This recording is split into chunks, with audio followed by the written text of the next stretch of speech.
Au-delà des faits politiques, des enjeux sécuritaires et du prisme misérabiliste et pas une conjoncture structurelle, le Sahel reste et demeure une terre, référence, le bastion de toutes les opportunités. À travers l'anthropovisuel, de brillants chercheurs de divers horizons ont décidé d'apporter un narratif nouveau, fondé sur la réalité des communautés. Les films issus des processus d'observation se veulent factuels, sincères, humanistes et surtout alternatifs. Vous l'aurez deviné, chers téléspectateurs, nous parlons de films, de narratifs. Et ça se passe sur D3 TV.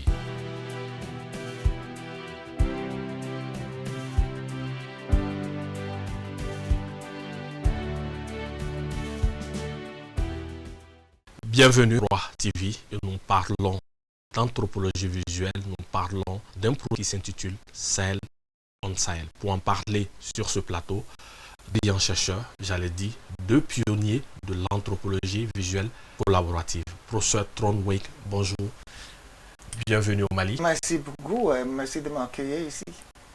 Le français, vous nous excusez, le français n'est pas la langue officielle au Mali, nous avons des langues nationales, mais nous avons fait le choix de vous faire parler en français. Je sais que vous aurez souhaité parler anglais ou bien, mais nous parlons aujourd'hui français. Oui, parce que moi je suis comme beaucoup de Sahéliens, je n'ai jamais appris le français à l'école. Je l'ai appris dans les rues, dans une ville qui s'appelle Gaoundéré au nord du Cameroun. Et en plus du français, du norvégien et de l'anglais, vous parlez une langue aérienne, le Peul un peu? Seta Seta. Seta Seta? Un peu. Un peu. Et oui, je comprends. Oui, mais les Peuls maliennes et les Peuls d'Adamawa au nord du Cameroun est tellement différent. Parlez quand même un peu Peul. Un peu Peul, oui.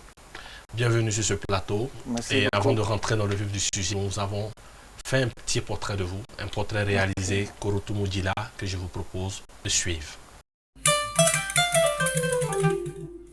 Professeur d'anthropologie visuelle au département des sciences sociales de l'Université arctique de Norvège et cinéaste anthropologue, le professeur Trond a réalisé plusieurs films sur le nord de la Norvège et le nord du Cameroun. Son domaine de prédilection scientifique reste les thématiques portant sur la migration, les conflits, l'ethnicité et les arts. Depuis 1990, il navigue entre son pays natal, la Norvège, et les pays du Sahel comme le Mali, le Cameroun et le Niger.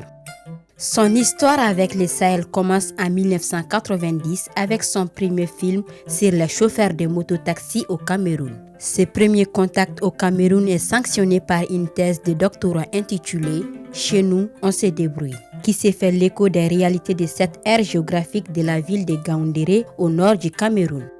À partir de 2006, le professeur Trond découvre le Mali suite à la création du master spécialisé en anthropologie visuelle. En appoint à ses interventions pédagogiques, il accompagne des jeunes chercheurs dans la production de leurs films. Depuis 2021, le professeur Trond coordonne les activités du projet Sahel on Sahel, qui met en réseau des universités de la Norvège, du Cameroun, du Niger et du Mali.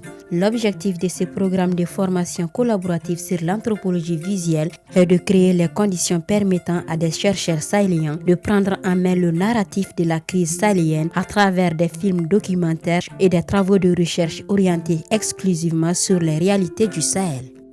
Pour avoir écrit de nombreux articles sur le Sahel, participé à la formation de dizaines de chercheurs en anthropologie visuelle, accompagné la production de plus d'une centaine de films sur le Sahel et réalisé des films qui racontent avec objectivité les réalités des communautés sahéliennes, entre autres Vivre avec Boko Haram, Les Maîtres de l'eau, Le monde n'a pas changé, le professeur Trond se présente aujourd'hui comme le plus sahélien des Norvégiens. Son amour pour le Sahel va au-delà de la recherche scientifique et de la production de films. Il s'inscrit dans une démarche participative qui consiste à raconter autrement le Sahel tout en donnant la parole aux communautés marginalisées.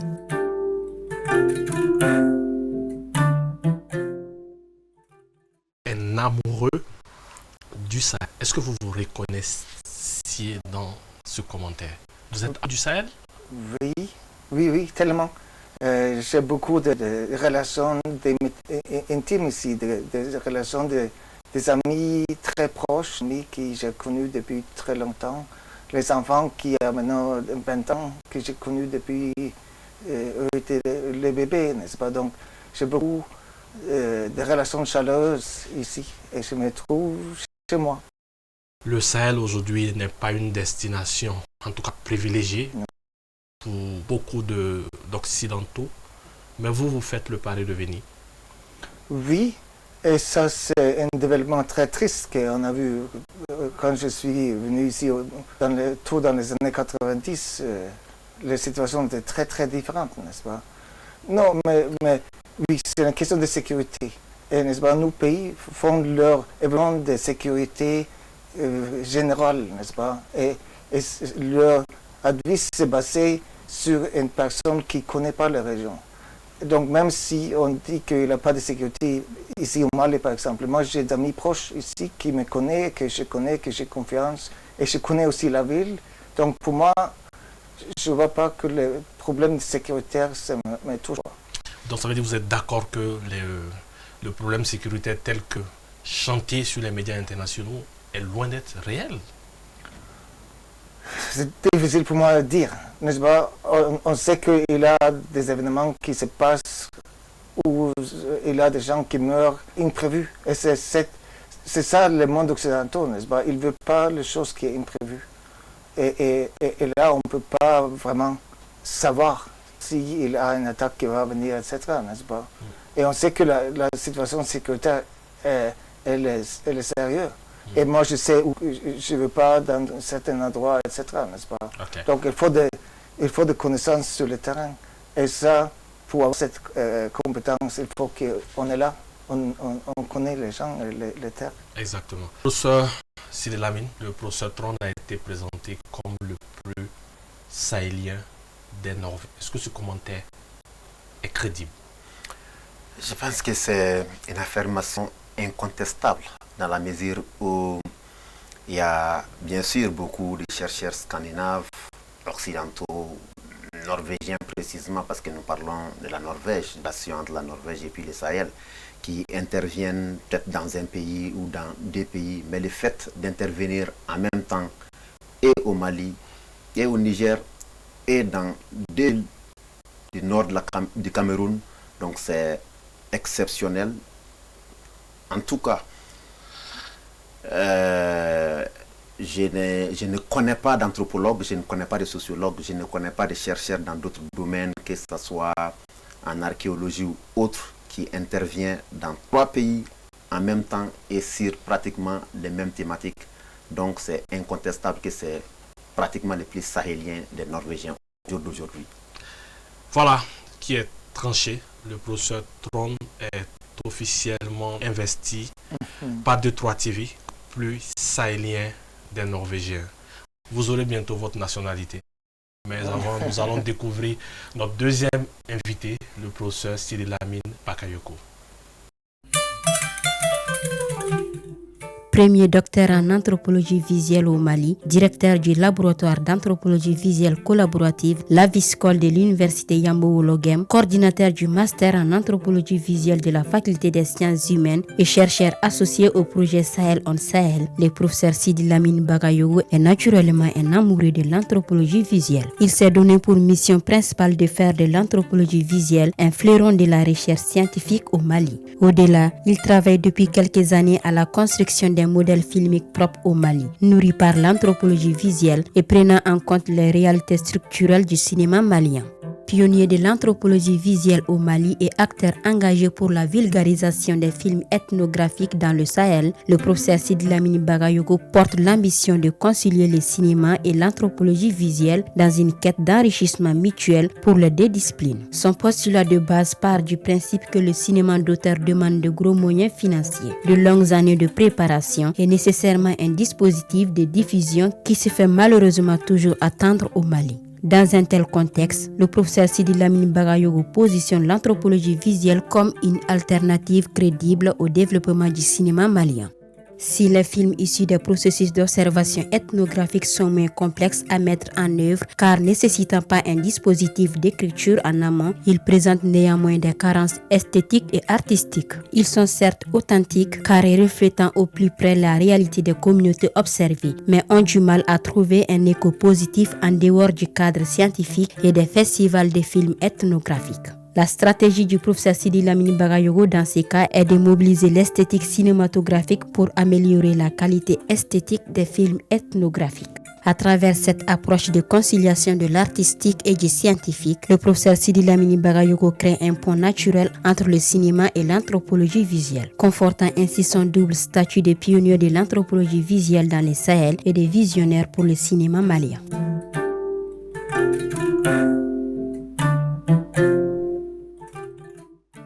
Koroto Djila nous dit que le professeur Sidi Lamine est dans une posture qui consiste à concilier le cinéma et l'anthropologie visuelle. C'est exactement ça, oui. Le sens de votre combat. Oui, absolument. Parce que si on va un peu dans l'histoire, même si on sait qu'on va y revenir, l'anthropologie est née comme science moderne en même temps que l'image, à peu près. Même si c'était le début de cette anthropologie moderne qu'on voyait. Donc, l'objectif de l'anthropologie étant la mémoire, de mémoriser, d'avoir les archives, de sauvegarder les faits de la société et de nos cultures, donc concilier l'anthropologie avec l'image, bien évidemment les mêmes objectifs scientifiques. C'est pour cela utiliser l'image en anthropologie, on peut dire que c'est de joindre l'utile à l'agréable. Donc les deux se retrouvent, donc c'est un combat noble pour nous et c'est ce que nous voulons faire. Montrer que les objectifs du cinéma, le fait d'avoir une mémoire pour les générations à venir, et l'objectif aussi de l'anthropologie, c'est aussi de sauvegarder les faits sociaux et les faits culturels, n'est-ce pas, du présent pour les générations futures. Donc les deux se retrouvent, c'est pour cela que nous voulons joindre les deux ensemble, voir une discipline digne de ce nom pour le bénéfice des populations sahéliennes. Alors un autre regard du point de vue de la Norvège, est-ce que le combat pour la préservation des faits culturels reste le même, professeur Trond? Oui, certainement. Et là, si on parle de ce phénomène qu'on dit mondialisation, on a une tendance que ce monde est en train de se mondialiser rapidement. Et les sentiments qui se développent plus rapidement partout dans le monde après de chaque chose, c'est la nostalgie. C'est que nous tous, à manque de la vie de notre grand-mère, mais c'est en train de disparaître. La vie qui était de notre grand-mère, ça change énormément. Donc si on est en Norvège, au Mali ou en Allemagne, n'est-ce pas, partout dans le monde. Donc ça veut dire qu'avec cette nostalgie, on a envie de connaître un peu, de comprendre un peu comment l'ancienne génération vivait. Et on voit aussi que l'intérêt pour les traditions, la culture, comment dire, et ça se développe, n'est-ce pas? Voilà campé le décor de cette émission. Nous rentrons vif du sujet dans notre rubrique Autopsie.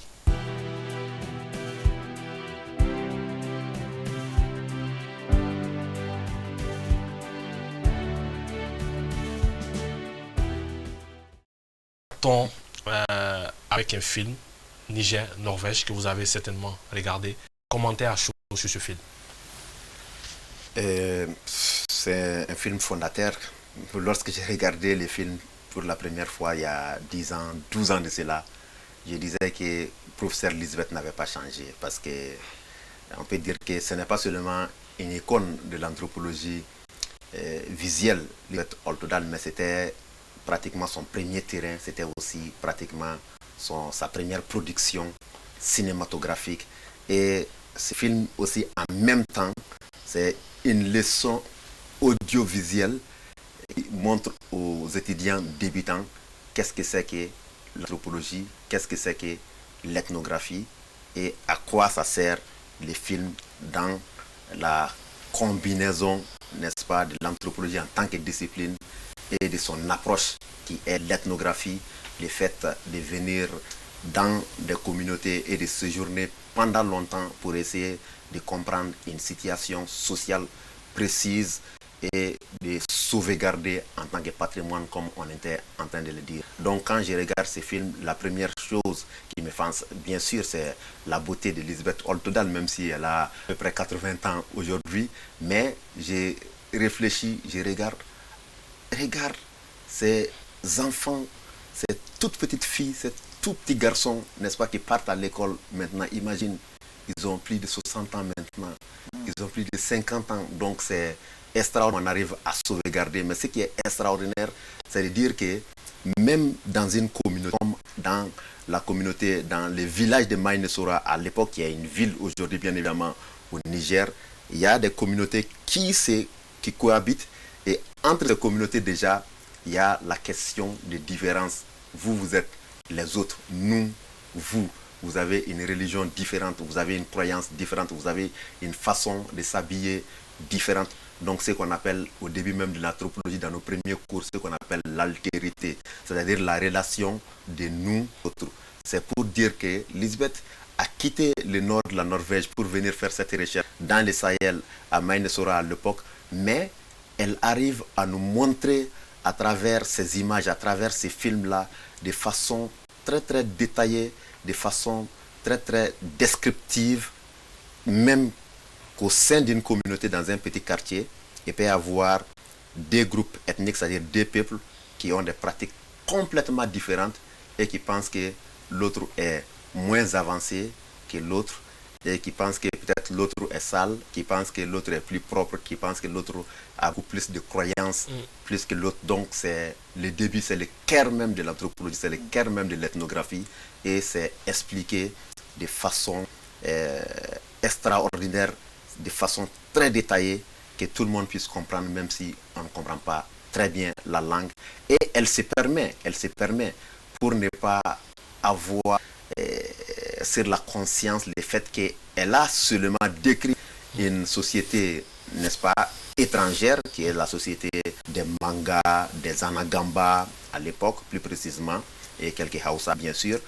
Mais elle revient chez elle, elle montre aussi comment ça fonctionne, comment la femme est traitée, comment les enfants sont traités dans sa petite communauté à l'époque, parce que ce n'était pas une très grande ville, c'était une ville bien sûr, mais ce n'était pas une très grande ville à Tromsø, au nord de la Norvège.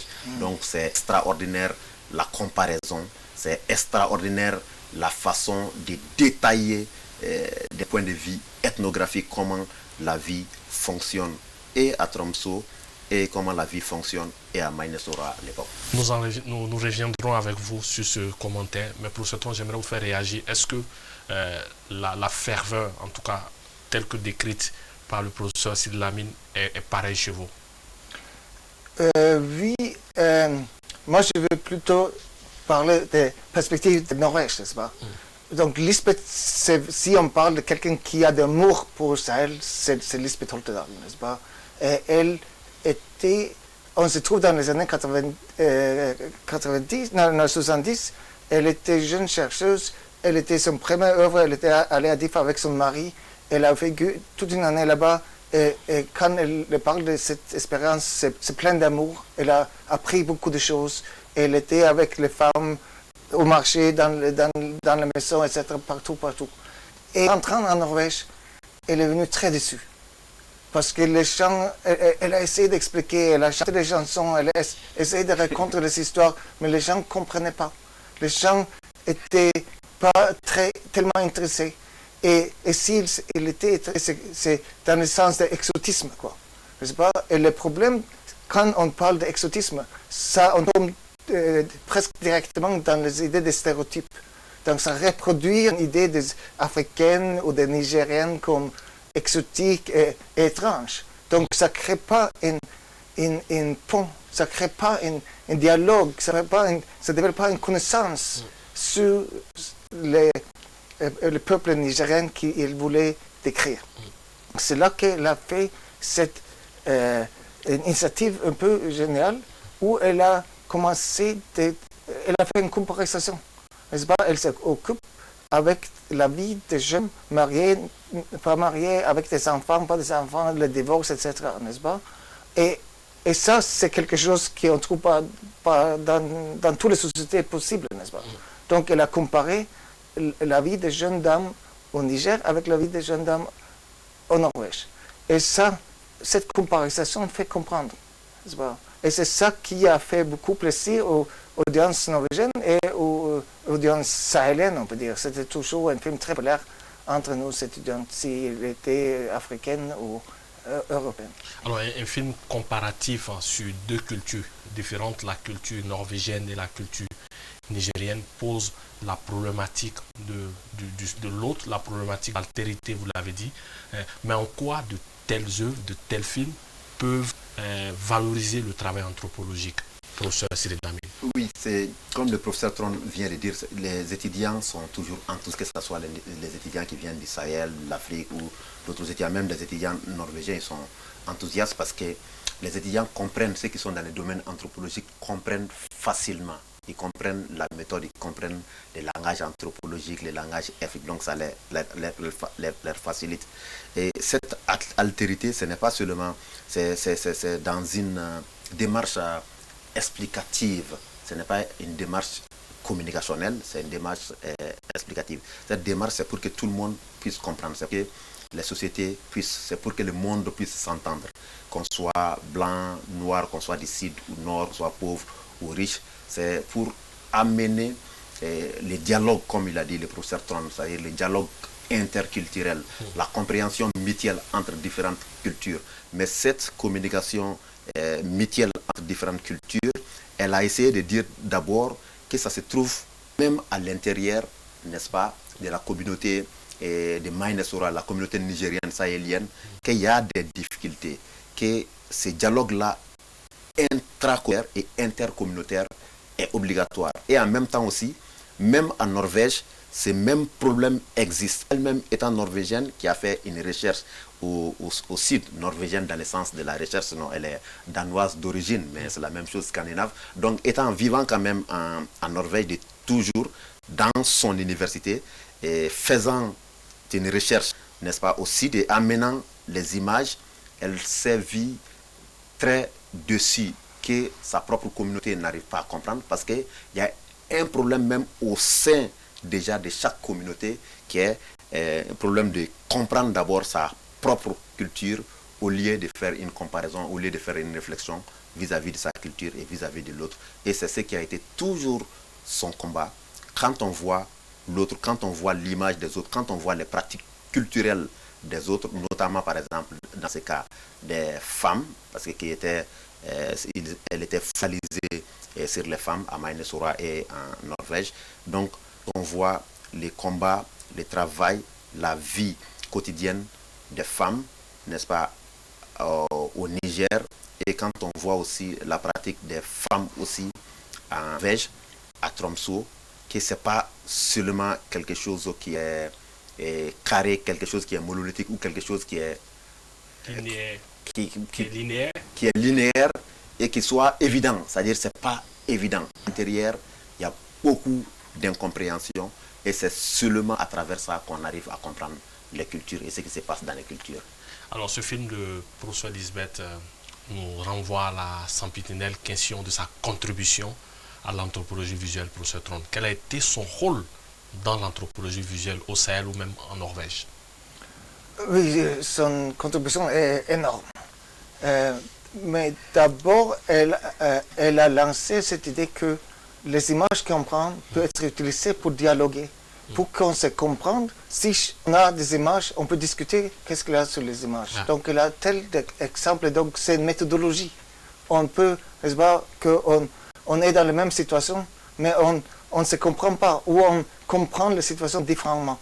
Donc ça, c'est une chose, que ça peut être, c'est comme une méthodologie. Mais deuxièmement, c'est tout qui est lié aux communications, aux distributions de savoir, sur beaucoup de thèmes, quoi. D'abord, elle a un peu, elle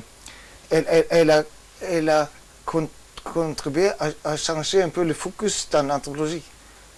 Beaucoup sur les positions des femmes, elle est féministe, donc elle a contribué à mettre sur place des projets qui portent sur les situations des femmes en Norvège et en Afrique. Mais elle a aussi cette approche que ce n'est pas la culture, quelque chose qui se vit dans le quotidien. Donc, elle a lancé des projets sur la vie quotidienne des gens, quoi. Elle a des vies quotidiennes en Norvège, au Cameroun, et comme on vient de voir, au Niger. Et avec ça, elle a aussi contribué à utiliser les films comme un cadre, comme une ressource pour la réflexion interculturelle. Et de suite, elle a aussi une grande carrière, un long CV avec des films sur les femmes, sur le Maribo, sur l'Alcali, sur un des hommes plus riches au Cameroun. Donc elle a travaillé avec les pauvres, avec les élites, avec les littéraires, les illittérés, etc., etc. Donc elle a vraiment fait une grande production. Et tout ça, c'est impressionnant. Professeur Sidlamine, vous particulièrement, vous avez une relation dense avec professeur Lisbeth. Elle m'a dit récemment à Tromsø qu'elle ne souhaiterait pas mourir sans revenir en Afrique, à Meinosora, avec vous pour terminer un film. Elle parle beaucoup de vous, ça veut dire que vous faites partie aujourd'hui des personnes sur lesquelles elle compte pour promouvoir l'anthropologie visuelle. Mais vous aussi, je sais que vous lui devez cet amour pour l'anthropologie visuelle. Quelle est votre histoire avec cette dame? Nous comptons surtout sur Lisbeth. Nous voulons qu'elle reste un parlant très africain et croyant. Donc nous voulons qu'elle reste très longtemps à côté de nous parce qu'elle est une source d'inspiration. Elle est un tout parce que c'est elle qui a formé toute cette génération d'anthropologues, en commençant par Björn, Trond, jusqu'à nous. J'aimais dire lorsque nous sommes en rencontre internationale ou en conférence avec Lisbeth, j'ai dit souvent de Lisbeth Oltodal j'ai dit Jean Rouge, après Lisbeth Oltodal jusqu'à Emmanuel. Emmanuel était dernier étudiant en master à l'époque. Mais il y a d'autres, on va dire peut-être Aminata Cornio ou d'autres qui sont des jeunes étudiantes aussi à Tromsø en anthropologie visuelle. Donc son combat, on peut dire que Lisbeth c'est pratiquement une africaine. Quand elle est venue, elle a fait ses premières et la façon, l'épopée même. Donc c'est un personnage même le personnage de Lisbeth même fascine. La façon dont elle a décidé avec les enseignants à l'époque à Paris qu'ils vont venir en Afrique. Et les risques énormes qu'ils ont pris, les voitures qu'on appelle les chevaux, prendre les 2 chevaux de Paris, n'est-ce pas, de Bastia, traverser la Méditerranée et venir sur le Sahara jusqu'au Niger, c'est perdre sur le Sahara, pratiquement mourir, imagine, à l'âge de 25 ans, moins de 30 ans, il risquait ça pour mourir, pour découvrir l'Afrique, pour faire des recherches, et en couple encore avec son mari. Donc c'est extraordinaire, c'est pratiquement une épopée pour nous. Donc réussir à faire ces films, et ces films lui a valu tous ces problèmes. Le fait d'ayant vécu les changements de régime au Niger, quand elle revient, elle vient traiter avec les responsables administratifs qui lui montrent tous les chemins, comment faire les recherches. Et après, quand elle revient encore avec sa caméra, la caméra est toujours suspecte, comme vous le savez, même aujourd'hui. Donc, elle fait la prison, les paludismes, les maladies. C'est ce qui fait même qu'elle a toutes ces séquelles-là. Donc, faire tout ça pour les communautés africaines, pour faire connaître les cultures africaines, faire tout ça au nom de la recherche, mais pas n'importe quelle recherche, au nom de l'anthropologie. Il y a la connaissance de l'homme, la culture des sociétés dans leur diversité, dans leur complexité. Mais c'est battre pour que cela soit à tous les niveaux, que les élites puissent connaître cette complexité, cette diversité des cultures, des sociétés, à travers l'image qui permet non seulement aux intellectuels de comprendre ce qui se passe, mais ceux qui n'arrivent aussi à lire, de comprendre à travers, n'est-ce pas, les médiums de l'image. Donc c'est ce qui est extraordinaire. Mais elle ne s'est pas focalisée seulement dans le pays. C'est pour cela, aujourd'hui, on peut dire que nous sommes sous l'ombre, n'est-ce pas, des réflexions, de l'ambition de cette professeure qui est professeure Lisbeth Oltodal. Commençant ses premières recherches au Niger, elle ne s'arrête pas là. Elle vient aussi, elle veut fonder, n'est-ce pas, des relations avec Mali. Elle a fait aussi des recherches au nord de la Norvège, en Gaoundéré. Et qu'est-ce qu'elle fait? Elle se dit que, mais c'est bizarre. Moi, je suis une femme chercheuse, mais au nord du Cameroun, nous sommes dans une région où il n'y a pas de femmes dans les milieux intellectuels. Comment est-ce que possible? Elle crée une bourse, elle crée un canevas avec son pays, avec les autorités du nord du Cameroun à l'époque. Elle s'est dit qu'il il faut qu'il puisse avoir des femmes intellectuelles et à l'université. Et son pari a gagné. Vous avez rencontré ici, en novembre 2024, Babette Koultoumi, par exemple, qui a son doctorat en anthropologie visuelle. Mais il y a beaucoup d'autres personnes qui ont été formées grâce à cette collaboration qui était dénommée à l'époque Anthropos, entre le Cameroun, le nord du Cameroun, et puis la Norvège, qui a été financée pendant des décennies, qui a formé beaucoup de docteurs en anthropologie, mais dans d'autres domaines. Mais elle s'est bâtie, elle s'est dit, il faut qu'il puisse avoir des femmes intellectuelles originaires des régions nord et qui deviennent, quel qu'en soit le domaine, ce n'était pas le problème en ce moment, mais aujourd'hui, son pari a été gagné parce qu'il y a beaucoup de chercheurs du nord du Cameroun qui sont des experts dans le domaine de l'anthropologie visuelle et qui font des films. Et aujourd'hui, c'est la même chose au Mali. Et aujourd'hui, c'est la même chose au Niger. Donc, on ne peut que tirer le chapeau à Lisbeth Oltodal par rapport à sa très longue carrière, à son ambition, on peut dire même démesurée, parce qu'elle part même au-delà de ce qui est possible souvent. Par exemple, à 80 ans, faire un voyage à Maynassora, ça c'est une ambition démesurée, mais nous souhaitons de tout cœur qu'elle revienne dans le Sahel, qu'elle revienne en Afrique et que nous partons à Maynassora, que les jeunes filles, les enfants, n'est-ce pas, qui avaient 2 ans, 3 ans, qui ont aujourd'hui plus de 50 ans, 60 ans, puissent voir Lisbeth, n'est-ce pas, être fiers et dire que ce qu'elle a fait pour les communautés africaines est en train de continuer aujourd'hui dans les universités à Niamey, à Bamako, à Ngaoundéré, comme à Maroua. Professeur Lisbeth, vous avez été l'étudiant du professeur Lisbeth et aujourd'hui elle vous présente comme celui qui porte son combat en Norvège. Qu'est-ce que ça fait de ressentir une telle charge émotionnelle sur vos épaules? Je ne sais pas quoi répondre. Non, moi aussi, je suis grandi avec elle, n'est-ce pas? On a été collègues pendant temps. Elle était mon tuteur, elle mon enseignant. Et c'est elle qui m'a venu en Afrique à travers son doctorat, Mohamed Jingi. Donc, on a beaucoup travaillé ensemble. On a développé cette master en anthropologie visuelle et ça, c'est aussi quelque chose qui est intéressant. C'est cette idée que, n'est-ce pas, nous, on a un cours de master qui, on commence pas si on n'a pas d'Africains dans cette cours-là, n'est-ce pas? Parce qu'on veut qu'on apprenne l'anthropologie, ça veut dire apprendre la culture à travers les rencontres interculturelles. Exactement. N'est-ce pas? Et c'est cette idée, on a cette idée, n'est-ce pas? Nous viennent chez nous et pour le premier semestre qu'ils sont là, ils doivent tourner un film.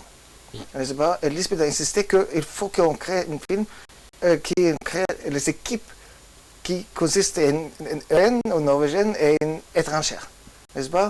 Et on a cette expérience que un Camerounais et un Norvégien travaillent ensemble. Par exemple, dans la crèche. On a cet exemple dans une crèche où on a les 2 étudiants là, filmé et que les enfants étaient en train de s'enligner pour entrer. Il avait de la pluie, il était tout mouillé. OK. Et là, ils sont venus, ils ont fait le tournage ensemble, ils sont venus dans la salle de séminaire et on a vu des images. Et là, on a dit, mais qu'est-ce qu'on voit ici? Et une d'eux, je ne m'appelle pas qui, mais a dit que non, ça, on voit, c'est l'amour. L'amour entre les tuteurs et les enfants. Mais l'autre, lui, plutôt, il voit le pouvoir. Donc, comment on peut voir le pouvoir, lire la même situation si différente? Et c'est ça que est la rencontre culturelle, n'est-ce pas? On est dans le même contexte, mais on interprète différemment. Différemment, exactement. On interprète différemment. N'est-ce pas? Par exemple, pour moi, dans la culture norvégienne, on est égal. Ça, c'est notre idée, n'est-ce pas? Donc, chacun va se débrouiller, n'est-ce pas? Donc, quand je viens ici, mes étudiants prennent mon sac. Et pour moi, dans ma culture, ça veut dire que je suis vieux et je ne suis pas capable, j'ai perdu mon puissance là, n'est-ce pas? Ça m'a fait honte. Mais pour les étudiants ici, moi je suis leur supérieur quelque part, n'est-ce pas? Pour eux, c'est tout à fait normal et ça leur fait honte que je porte mon sac, n'est-ce pas? Les choses comme ça. Et comment on va résoudre ça? Oui, il faut qu'on les parle, n'est-ce pas? Il faut qu'on les discute. Et ça, oui, je veux bien, s'il vous plaît, est-ce que je peux porter mon sac moi-même. N'est-ce pas? C'est ça le dialogue culturel. C'est un petit exemple, mais l'idée que porte sur l'honneur, n'est-ce pas? C'est porte sur mon idée de dignité. C'est que j'ai quand même la force de porter mon sac, n'est-ce pas? Oui. Et un autre exemple, chez vous en Norvège, le Premier ministre ou les ministres au travail à vélo ou en bus, oui. C'est une autre réalité aujourd'hui dans le Sahel. Professeur, le fait d'avoir des films qui racontent ces histoires n'aide pas quelque part à renforcer la posture d'anthropologie visuelle comme pont entre les sociétés? Bien sûr, parce que le fait de connaître ce qui se passe chez l'autre, en réalité, ça permet aussi de réfléchir sur nous. C'est parce que c'est ça même l'objectif. C'était l'objectif premier de l'anthropologie, mais c'est toujours l'objectif de l'anthropologie. Mais comme vous êtes en train de dire de façon évolutive, comme ils disent tous, c'est moderne, parce qu'hier, ce n'est pas la même chose aujourd'hui. Mais l'anthropologie, c'est ça. C'est pour cela que nous voulons voir des films, n'est-ce pas, qui se passent au Cameroun, qui se passent au Niger, qui se passent en Norvège, qui se passent partout. Un point de vue films ethnographiques, n'est-ce pas, qui sont quand même réalisés par les chercheurs anthropologues ou des étudiants en anthropologie, pour qu'on puisse voir cette diversité et que cette diversité puisse nous aider à nous questionner sur nous-mêmes d'un point de vue philosophique. Par exemple, on a montré un film hier sur une déplacée à l'université. C'était la soutenance d'une étudiante en master et là un superviseur, n'est-ce pas, qui se trouve à Ngaoundéré actuellement. Donc son superviseur intervenait en ligne. Son superviseur a dit que ce qui fait, que ce soit dans les films et dans les textes, la situation lui fait penser exactement ce qui passe au nord du Cameroun, alors que c'est des milliers de kilomètres de différence. Donc c'est cette comparaison qui fait que soit on rencontre les mêmes réalités qui sont des réalités humaines, ou on rencontre des réalités complètement différentes, mais ces réalités qui nous font toujours réfléchir et nous faire avancer dans le sens de l'humanité, pour l'intérêt de l'humanité. L'intérêt de l'humanité, l'humanisme, c'est un peu la vocation de l'anthropologie visuelle. Difficile d'évoquer cette discipline, en tout cas dans le Sahel, sans évoquer le professeur Lisbeth. Nous avons un extrait du professeur Lisbeth que je vous propose de suivre et nous revenons sur le plateau pour l'exposition. Je croyais que qu'ils allaient être séduits par la beauté, que ce que je racontais sur les couleurs, les indigo, j'avais des photos, je me rappelle un monsieur qui est en train de faire la teinture dans des trous dans le sable, parce que j'adore les indigos.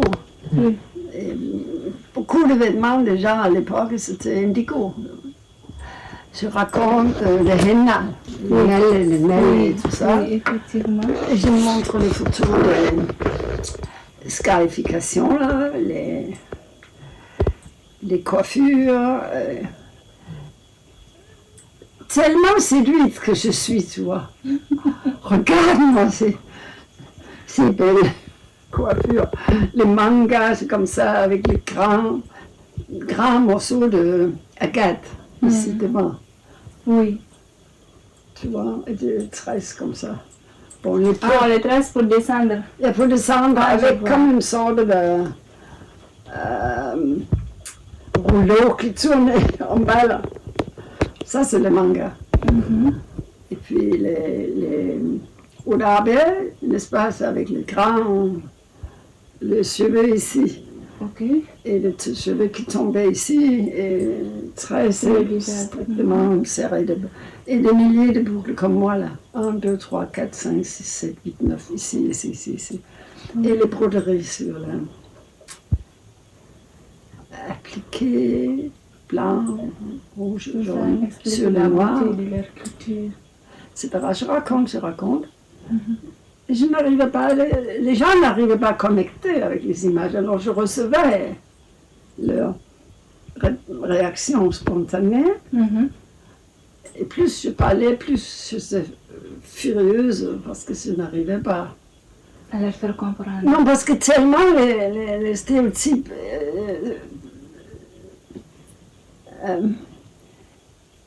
sont comme falsifiés, ou qu'est-ce qu'on dit, gelés, devenir comme les pierres, c'était dans la tête, n'est-ce pas? Oui, c'était ancré. Ancré, oui, on ne peut pas changer. Oui, c'est Et difficile. voilà, j'ai tout de suite commencé à faire des expositions. J'ai travaillé à Oslo et les gens m'ont beaucoup aidé. C'était extraordinaire pour faire les expositions à Copenhague, à Oslo et à Tromsø. Et j'ai travaillé avec les enseignants des écoles pour que les enfants ne viennent pas regarder, blablabla, commenter, mais que les enfants soient forcés de faire comme les enfants là-bas. J'ai fait des petites stations pour qu'ils puissent rouler les garçons là, avec les voitures, fait avec le fer. Tu sais, on avait des voitures, les enfants, garçons avaient des voitures faites de fil de fer. Oui, oui. Bon, on a mis le fil de fer, on a dit fait des bicyclettes. J'ai fait plein de petites choses comme ça. Elle fait cette coiffure-là Oui, oui. aux filles, tu vois, pour essayer de casser les stéréotypes. C'est très émouvant de regarder le professeur Elisabeth. Vous voyez dans ce extrait, elle explique avec, on sent l'amour qu'elle porte pour le Sahel, les images qu'elle a filmées au Niger. Et elle nous parle ici un peu du film Amaïno Sora. Alors, quand on écoute le professeur Elisabeth, on a l'impression que le travail de l'anthropologie visuelle va au-delà du scientifique. Comprenez qu'elle s'est battue presque pour faire accepter la culture nigérienne en Norvège et faire accepter la culture norvégienne au Niger. Est-ce que c'est ça l'avant de l'anthropologie visuelle? Oui, ou l'anthropologie aussi, on peut dire, parce que c'est la bonne anthropologie, c'est basé sur les connaissances profondes d'une culture. Et eux qui portent cette connaissance, c'est les gens, quoi, c'est les humains, n'est-ce pas? Et pour arriver de bien connaître, il faut bien connaître les gens. Donc on s'engage avec la population. Et comme elle, qui a vécu depuis 45 ans à Gaoundéré, au nord du Cameroun, elle a des relations très proches, des amitiés très proches des enfants qu'elle dit c'est ses enfants, etc. N'est-ce pas? Donc, ça veut dire pas seulement un objet de recherche ou un rapport écrit, non, ça veut venir d'une partie de sa vie, ou de notre vie, quoi. Ça, on distingue pas, quoi. Professeur Sidlamine, c'est extrêmement important cet extrait du professeur Elisabeth, parce qu'on se rend compte qu'elle a passé toute sa vie à faire en sorte que les cultures puissent s'accepter et qu'elles puissent se regarder de manière certes différente, mais aussi concomitante.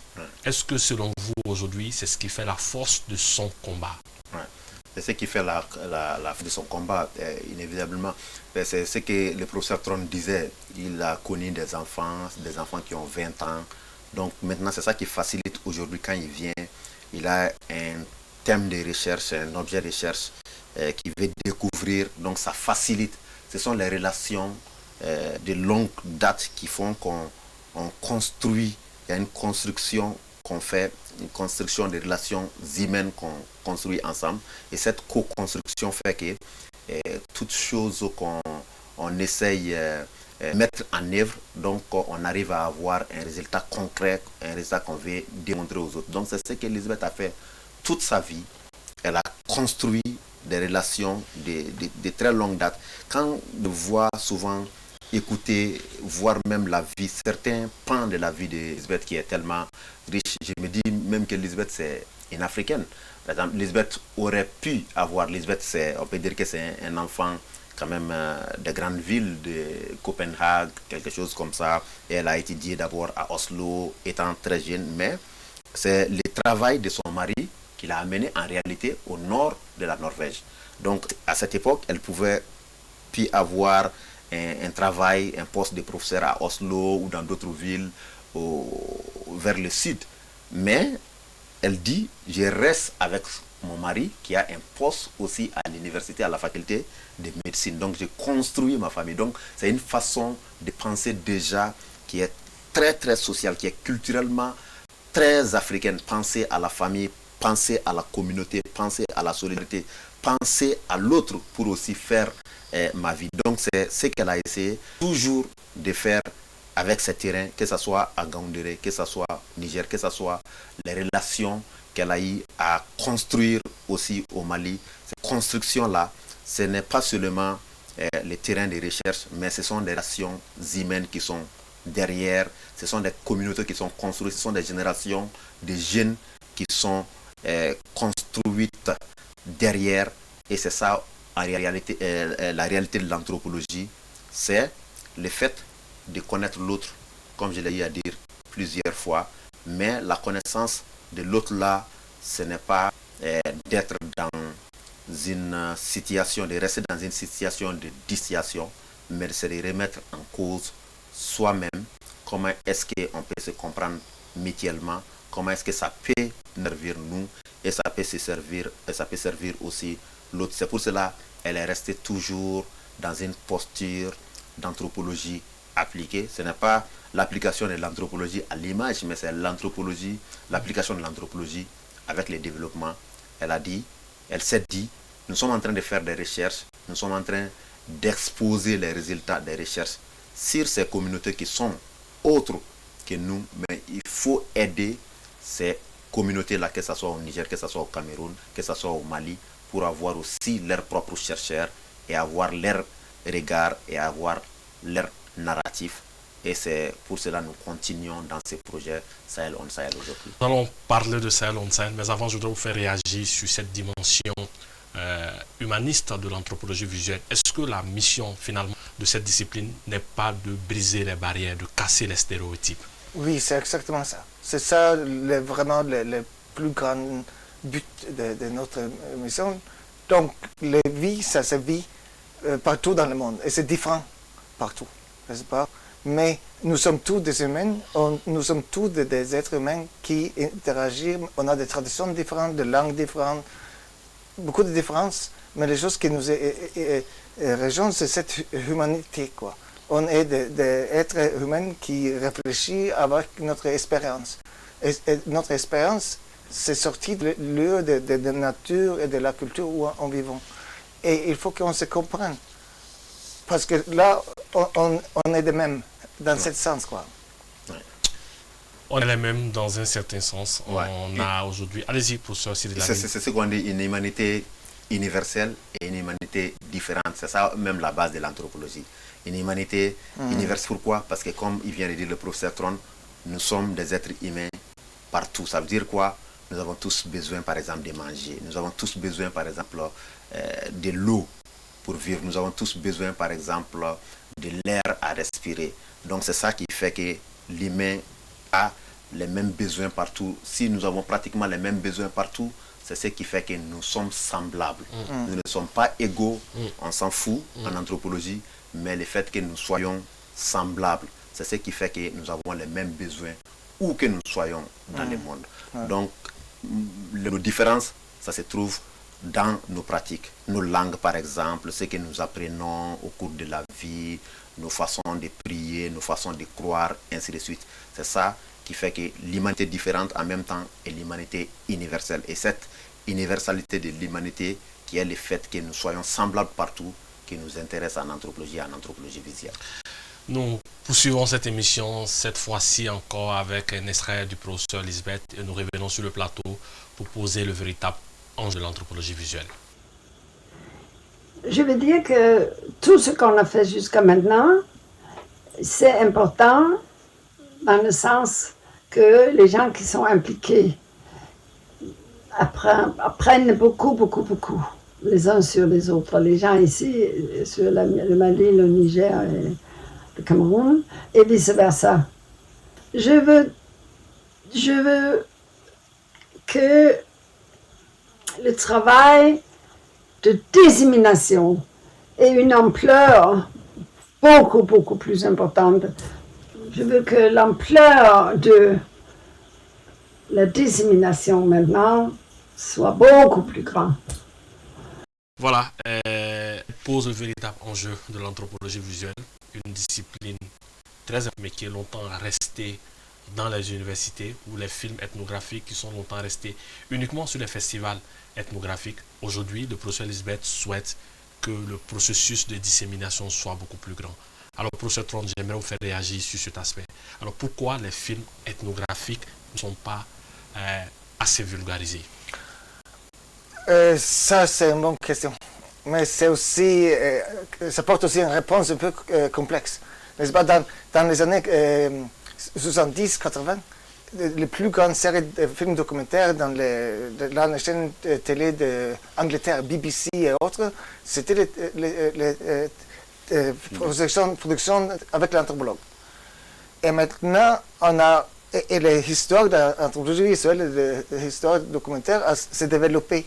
Et c'est venu chacun son genre, on peut dire, n'est-ce pas? Et le genre de télé a une manière de raconter l'histoire qui est très formalisée, on peut dire. C'est les conventions, n'est-ce pas? On a vu avec notre introduction, c'est le voix off, n'est-ce pas? Une manière de couper. Et on a beaucoup de choses qui sont liées à comment on raconte les histoires. Les anthropologues, de l'autre côté, ils prennent beaucoup de temps dans le terrain. Ils ne sont pas là avec une équipe de production qui termine la journée à 17h, n'est-ce pas? On est là et on est là pour raconter les histoires qui sortent de la terrain, n'est-ce pas? Qui sortent des idées qu'on trouve, des connaissances qu'on trouve dans le terrain. Donc ça veut dire qu'il faut le temps. Une chaîne télé, souvent, il a une idée, qu'est-ce qu'il va faire un reportage ou raconte une histoire sur une thématique et il s'approche quelqu'un pour raconter cette histoire. Donc nous, c'est l'approche est différente. Nous, on s'approche une communauté pour essayer de comprendre qu'est-ce qu'il y a là-bas et avec l'expérience de là, on sort des histoires. Et ça, c'est la perspective, en principe, différente. Mais le but est quand même le même, n'est-ce pas? Exactement. Le but est un peu le même. Mais nous, on ne s'adapte pas, par exemple, à cette idée de 26 minutes, 56 minutes, n'est-ce pas, le rythme d'une station de télé. Nous, c'est l'histoire qui décide de la longueur des films, par exemple. Okay. Donc, c'est les histoires qui se développent avec le développement des technologies et des idées de comment faire. Mais on a beaucoup de points communs. On a beaucoup de points. Et c'est l'industrie différente aussi. C'est le critère dans le mode universitaire et le critère dans la télé. Et nous, par exemple, nous, en Norvège, on a eu une collaboration avec les grandes chaînes télé norvégiennes pendant des années où nos films étaient projetés, n'est-ce pas? On a eu beaucoup de projets concernant des sites internet, n'est-ce pas? Où on peut trouver nos films sur le site internet. Mais le problème, c'est l'accessibilité que les gens ne savent pas. Et quand on a fait un site il y a 10 ans, il faut renouveler parce que ce système, ça ne marche plus. Donc, il y a beaucoup de défis techniques aussi dans cette idée. Et je m'empresse de vous interrompre parce que c'est un peu la vocation aujourd'hui de Détroit TV, vulgariser les films issus des processus d'observation ethnographique. Le film de Lisbeth sera diffusé en intégralité juste après cette émission. Et dans cette émission, nous ferons découvrir au public beaucoup de films en anthropologie visuelle dans le cadre d'un partenariat que nous avons aujourd'hui avec le projet Sahel on Sahel. En quoi le projet Sahel on Sahel, professeur Sid Lamine, peut créer les conditions de vulgarisation des films dans le Sahel? Parce que déjà, c'est l'objectif clé même de ces projets. Comme nous avons écouté le professeur Lisbeth dire que son objectif de départ,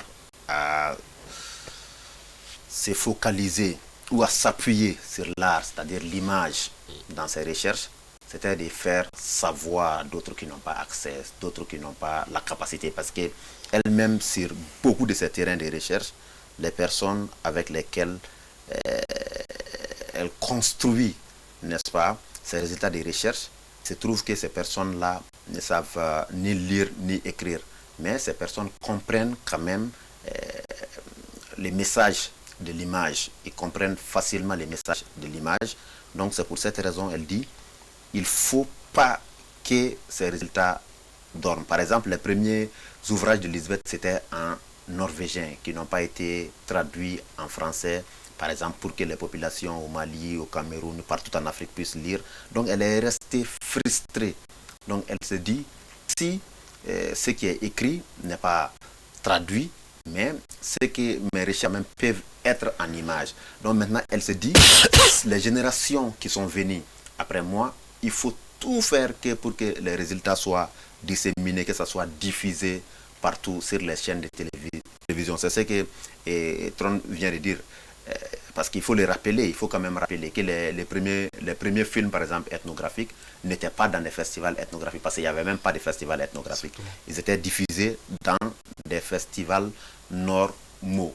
Par exemple, le film Les Maîtres Fous de Jean Rouch, par exemple, dans les années 57-58, a eu même le Grand Prix à Venise, par exemple. Donc, ce n'était pas dans un festival ethnographique, c'était dans un festival normal. Donc, comme il a dit aussi dans les années 80, encore les films réalisés par Melissa, David, par exemple, beaucoup de ces films-là qui étaient réalisés en Afrique centrale, Afrique de l'Est notamment, et diffusés continuellement sur BBC. Ce qu'on appelait les disappearing world, parce qu'on pensait que c'était des communautés ou des patrimoines, n'est-ce pas, culturels qui allaient disparaître, donc il faut les faire. Donc même maintenant, si les anthropologues acceptent, n'est-ce pas seulement des critères de minutes, de 13 minutes ou de 26 minutes, de 52 minutes, mais des critères techniques, c'est-à-dire de se faire accompagner par souvent des cadreurs, n'est-ce pas, qui sont des cadreurs de la télévision, et ce qui était dans le cas dans les années 50 beaucoup, ou même dans les années 80. Donc mais quand même il faut le dire qu'en anthropologie les critères ne sont pas les mêmes. Il a absolument raison par rapport à ça, que l'anthropologue ne veut pas prêter son œil et son oreille. Voilà, c'est d'ailleurs le cas. Il y a un grand anthropologue qui s'appelle Furtin, un Américain, qui disait qu'on peut être aveugle, par exemple, et devenir juriste, n'est-ce pas? Et on peut être même sourd et aveugle, et même muet et devenir philosophe, n'est-ce pas? Mais pour être anthropologue, il faut voir et il faut entendre. Voilà, pour pouvoir mieux interpréter. Donc la diffusion est capitale pour le projet Sahel & Sahel, et la diffusion capitale pour l'anthropologie visuelle. C'est pour que les résultats des recherches puissent être partagés avec les communautés sur lesquelles les recherches ont été faites, mais c'est surtout pour engager la discussion pour un avenir meilleur, parce que les sujets portent surtout sur des situations conflictuelles, ça peut être sur des situations économiques, ça peut être n'importe quelle situation dans cette société, mais quand même on fait des recherches pour l'avancement de l'humanité, comme on l'a dit, l'avancement de ces communautés. Donc ce n'est pas seulement un dialogue entre les chercheurs et puis les communautés, mais il doit être un dialogue après sur les films entre les personnes à l'intérieur des communautés et entre les communautés, pour qu'on puisse avancer. Professeur Trond, pour qu'on puisse avancer, le projet Sahel & Sahel est un vrai modèle qui nous permet d'avancer. Le Sahel par lui-même. Parlez-nous de ce projet. Le Sahel & Sahel, ça porte sur cette longue collaboration. Et ça porte sur une idée de développer des institutions en anthropologie visuelle dans 5 universités. Donc chez nous, à l'Université de Tromsø en Norvège, l'Université de Gaoundéré et Maroua au Cameroun, Niamey au Niger et ici à Bamako, n'est-ce pas? Et là, on a des fonds pour, dans les bourses au Masteram qui font le terrain, on a des bourses pour voilà, des activités, des doctorants, etc. pour qu'on va produire ou avoir des candidats qui peuvent porter cette institution d'anthropologie visuelle pour l'avenir. Donc ça, c'est vraiment le but principal, on peut dire, n'est-ce pas, que dans l'avenir, on va déjà à Maroua, au nord du Cameroun, on a une institution qui a duré, n'est-ce pas, qui a existé depuis 2011. À Gaoundéré, pas si longtemps que ça, mais aussi c'est en train de grandir. À Niamey, Niger, le développement est très très positif. Et ici à Bamako, on a beaucoup de bons candidats. Donc on a vraiment espoir que en 2027, on a 4 institutions qui marchent. Donc ça c'est le premier et le plus grand but. Deuxièmement, on développe cette méthodologie de faisant des films en collaboration. Et c'est cette idée qui est tellement importante pour nous, c'est qu'on est là pour réaliser notre idée à nous. n'est-ce pas, mais les idées qu'on peut développer ensemble avec les communautés et que les communautés eux-mêmes voient comme importantes. Comme ça, on a une initiative où en utilisant nos anciens étudiants, n'est-ce pas, qui a déjà un master en anthropologie visuelle, qui s'approche d'une communauté où les personnes qu'ils connaissent, ils trouvent porter une histoire, qui porte quelque chose qui peut être intéressant. Et on organise les ateliers dans les contextes différents pour que eux-mêmes, les membres des communautés de société, peuvent faire un film. Mais le contrat, c'est que nous, on leur apprend de tourner, de porter les caméras, d'avoir les idées de méthodologie, un peu comment ça approche, de faire le montage, etc. Mais le contrat, c'est que eux, cette film porte quelque chose qui est proche de leur propre expérience, de leur vie, quoi. Okay. Et là, oui, cette production film, ça va venir un véritable cadre de réflexion, n'est-ce pas? Un lieu pour discuter, un lieu pour réfléchir.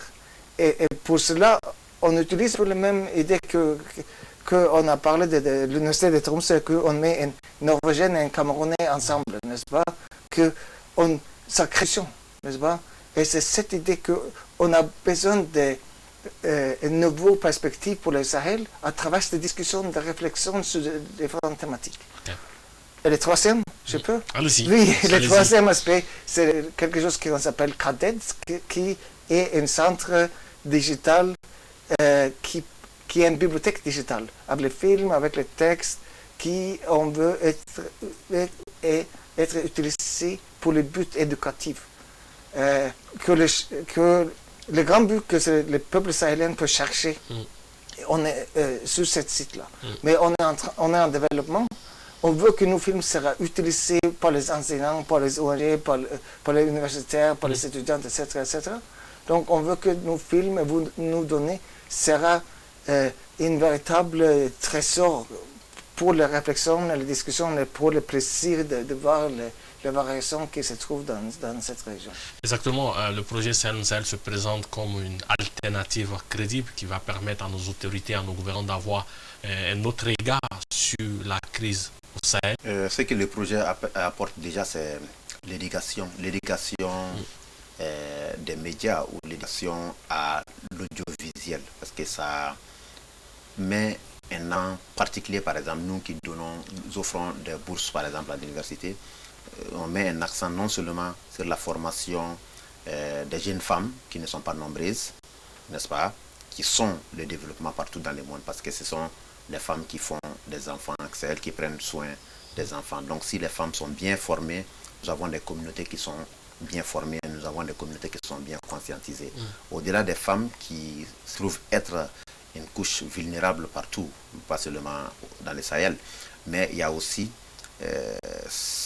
les familles qui ont moins de moyens, parce qu'au-delà des compétences intellectuelles, des compétences académiques, on regarde aussi quelles sont les familles les moins défavorisées, qui n'ont pas les moyens de former leurs enfants, n'est-ce pas, dans l'éducation audiovisuelle qui coûte quand même relativement cher, quel qu'en soit, parce que c'est des matières ajoutées à la formation normale. Donc on met un accent aussi sur ça lorsqu'on donne des bourses. Donc ça veut dire que nous donnons accès à une grande partie de la population qui est souvent laissée pour compte, pour qu'ils puissent avoir une certaine capacité de raconter des histoires à travers l'image.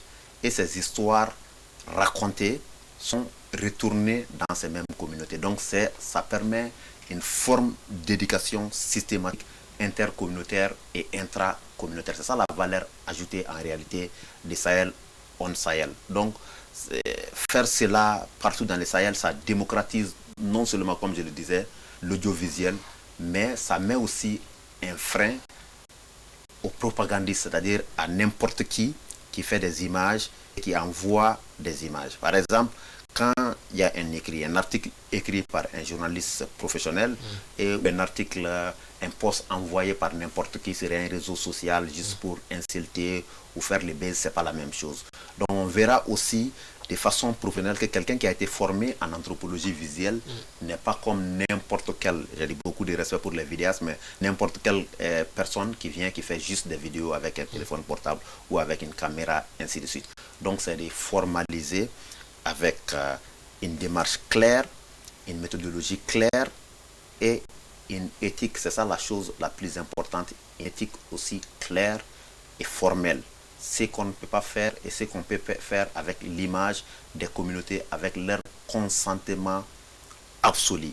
Ce n'est pas seulement même le consentement, c'est la co-construction maintenant dans notre démarche Sahel on Sahel. C'est-à-dire que ce soit non seulement les étudiants et que ce soit la composante Sahel par lui-même. Après, les étudiants formés font les recherches dans les communautés. C'est-à-dire d'abord, quand on vient dans les communautés, ce sont ces communautés. C'est vrai, nous venons avec un sujet qui peut inspirer, n'est-ce pas, les communautés, mais ce sont les communautés qui disent c'est ce sujet qui nous intéresse dans notre communauté, nous voulons qu'on parle de ça parce que c'est un problème, n'est-ce pas, qui nous préoccupe. Et après, la réalisation, c'est-à-dire le tournage et la production du film, on revient encore avec les films et le film devient un outil de discussion, un outil de dialogue à l'intérieur de cette communauté et à l'extérieur de cette communauté pour qu'on puisse avancer. Pour qu'on puisse avancer, vous l'avez mentionné tous les deux dans vos interventions, l'objectif du projet Sahel, c'est de donner l'opportunité à des jeunes de pouvoir raconter les histoires sur le Sahel. À ce sujet, nous avons un extrait, l'extrait d'une doctorante en anthropologie visuelle, Aïssata Campo, que je vous propose de suivre et nous revenons pour l'autre regard. La force de l'anthropologie visuelle, c'est que déjà à l'élaboration du projet, tout est opaque. Opaque dans la mesure où tu peux avoir une idée de ce que tu as envie de faire sur le terrain, mais la commande reste le terrain. C'est le terrain qui te commande. Parce que tu pars à la rencontre des personnes, tu les expliques ton travail, mais eux, ils vont te faire voir ce qu'ils veulent te montrer. Ce dont ils ont besoin de montrer, c'est ce qu'ils vont te montrer. Et toi, en tant que chercheur, tu ne peux rien y faire. Et en anthropologie visuelle, on ne peut pas tricher. Et je l'ai dit, la force de cette discipline, c'est quoi? C'est que, à travers les images, tu peux montrer ce que l'écriture est moins apte à montrer. Le texte, il peut être très très descriptif, mais la sensation n'est pas la même. Ça ne dégage pas les mêmes émotions. Le fait de voir une personne expliquer comment il vit, comment il s'adapte face à un conflit, face à une domination djihadiste, n'est pas comparable à un texte qu'on lit sur une population qui vit à un moment de domination djihadiste. À mon avis. Et je pense que les textes en anthropologie visuelle le prouvent. Il y a Christian Lallier qui dit « La force de l'anthropologie, c'est les interactions ».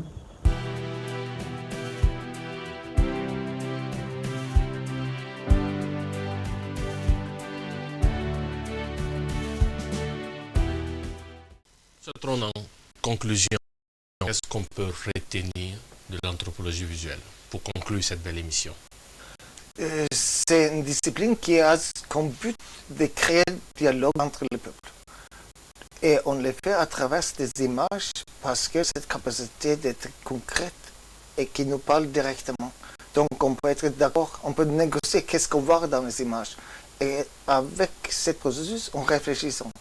Et ça, nous avons besoin. On a besoin d'une réflexion de l'humanité, entre les sociétés, qui est basée sur le savoir et l'espérance des peuples qui vivent dans les contextes différents. Professeur Cyril Lamine, en conclusion. La langue de l'image est un langage universel. L'anthropologie visuelle veut combler les fossés laissés par les langues coloniales qui ont échoué à former toutes les populations. Donc, nous espérons de tout cœur que l'image, l'anthropologie pourra combler ces fossés en donnant accès à toutes les communautés aux résultats de nos recherches. Voilà qui met fin à cette première émission sur l'anthropologie visuelle, une émission soutenue par le projet Sahel On Sahel, le laboratoire d'anthropologie visuelle collaborative de l'université Yambo Wologem de Bamako. Professeur Cyril Lamine, merci d'avoir répondu à notre invitation. Merci aussi professeur Tron pour son français trop mignon. Et merci à vous, chers téléspectateurs, de nous avoir suivis. Nous vous donnons rendez-vous la semaine prochaine pour un autre numéro